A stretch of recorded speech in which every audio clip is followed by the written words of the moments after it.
بسم اللہ الرحمن الرحیم۔ السلام علیکم ورحمۃ اللہ وبرکاتہ۔ امید کرتا ہوں کہ آپ سب دوست خیر و عافیت سے ہوں گے، اور اللہ پاک سے دعا ہے کہ اللہ پاک آپ تمام دوستوں کو خوش اور سلامت رکھے۔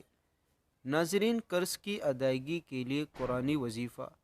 آج کل کافی سارے لوگ قرض کے معاملے میں پریشان ہوتے ہیں کہ عمر گزر گئی لیکن ہمارا قرض ختم نہیں ہو رہا۔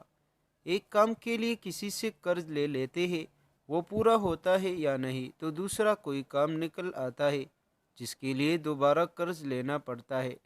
اس طرح قرض دن بدن بڑھتا رہتا ہے۔ قرض ختم ہونے کا نام ہی نہیں لے رہا، اور ختم ہونے کے اسباب بھی نظر نہیں آ رہے۔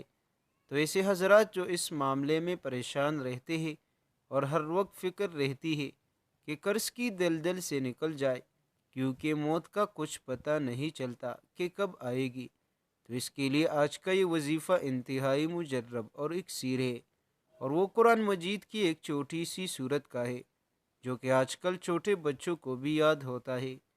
کرنا کچھ اس طرح ہے کہ فجر کی نماز پڑھ کر اسی ہیئت پر بیٹھ کر، یعنی قبلے کی طرف منہ کر کے، یہ سورت النصر کو 40 مرتبہ خوب توجہ اور یکسوئی کے ساتھ پڑھ لے، کیونکہ جو بھی عمل یا وظیفہ توجہ اور یکسوئی کے ساتھ اور کامل یقین کے ساتھ کی جائے، اس میں اثر زیادہ ہوتا ہے۔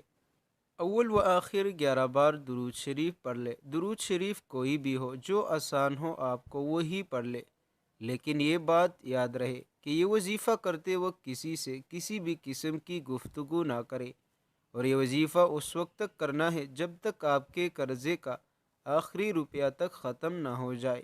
اگر آپ پابندی کے ساتھ اس وظیفے کو اپنا معمول بنا لے تو اللہ پاک کی غیبی مدد شامل ہو کر آپ کا سارا قرض اتر جائے گا، چاہے لاکھوں کا ہو یا کروڑوں کا، انشاءاللہ۔